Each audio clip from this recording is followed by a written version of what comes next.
एक बार की बात है, जब कल्प के अंत में सारी सृष्टि समाप्त हो गई थी और भगवान विष्णु क्षीर सागर में शेष शैया पर योग निद्रा में सोए हुए थे, उसी समय उनके कानों से मधु और कैटब नाम के दो राक्षस पैदा हुए। ये दोनों राक्षस भगवती देवी महाकाली की आराधना करके अपार बल प्राप्त करके आए थे।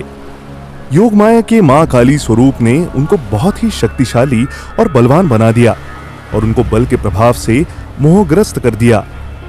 मां काली के आशीर्वाद से वह दोनों राक्षस शक्ति के अहंकार में भगवान विष्णु की नाभि से निकले कमल पर बैठे ब्रह्मा जी पर हमला करने के लिए आगे बढ़े, क्योंकि प्राणी का यह स्वभाव होता है कि व्यक्ति के पास जब बल ज्यादा बढ़ जाता है तो वह सामने की चीजों को बहुत ही तुच्छ समझने लगता है और उनको अपने अधीन या नष्ट करने पर लग जाता है।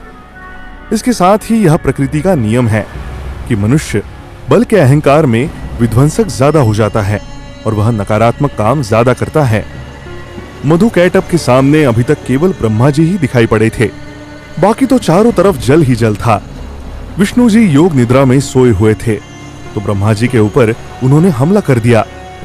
ब्रह्मा जी ने भगवान विष्णु की योग माया की आराधना की, योग माया का ध्यान किया और उनसे प्रार्थना की।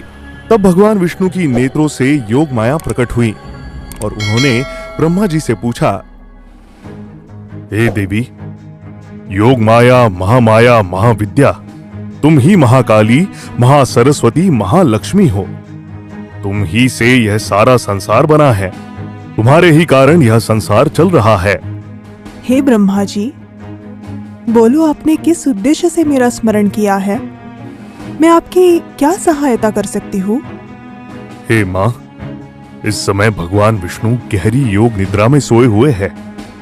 उनको आपने ही अपनी माया से ग्रसित किया हुआ है, जिसके कारण यह दो राक्षस उनके कानों से उत्पन्न हुए हैं और यह हमको मारने के उद्देश्य से हमारी तरफ बढ़ते चले आ रहे हैं।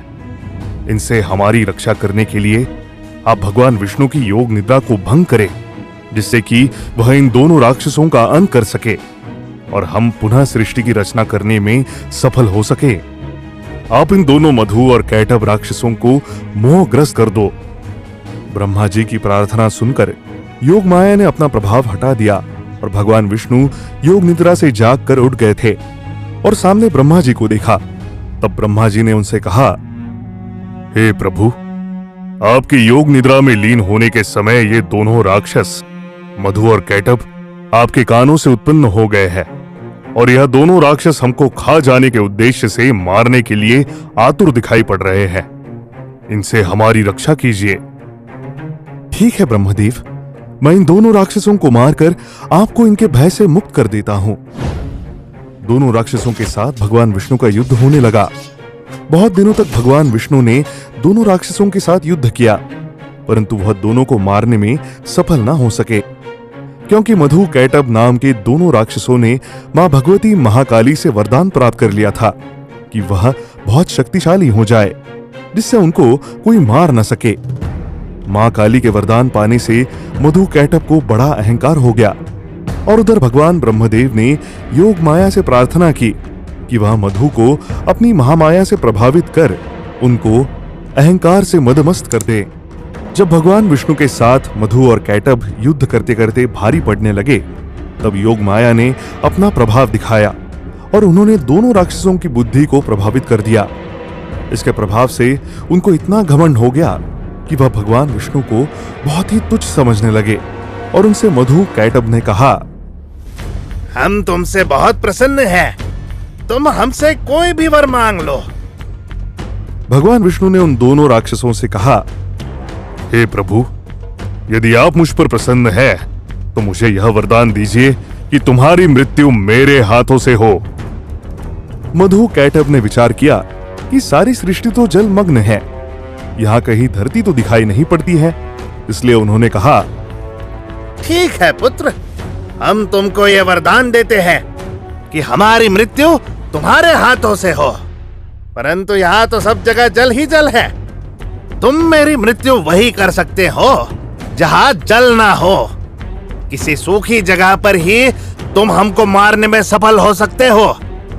मधु कैटब से वरदान प्राप्त करने पर भगवान विष्णु ने अपना विराट रूप धारण किया और दोनों राक्षसों का सिर अपने जंघाओं पर रखकर अपने सुदर्शन चक्र से काट दिया। इस प्रकार योग माया के प्रभाव से मां काली ने भगवान विष्णु के हाथों मधु कैटभ नाम के राक्षसों का नाश कर दिया।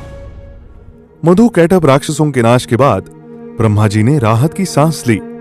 फिर उन्होंने विष्णु भगवान से प्रार्थना की कि वह ब्रह्मा जी को सृष्टि की रचना करने के लिए सहायता करने के लिए अपनी योग माया की शक्तियों को प्रदान करें, और शंकर भगवान से आदि शक्ति मां जगदम्बा से सहायता करने के लिए अनुरोध किया।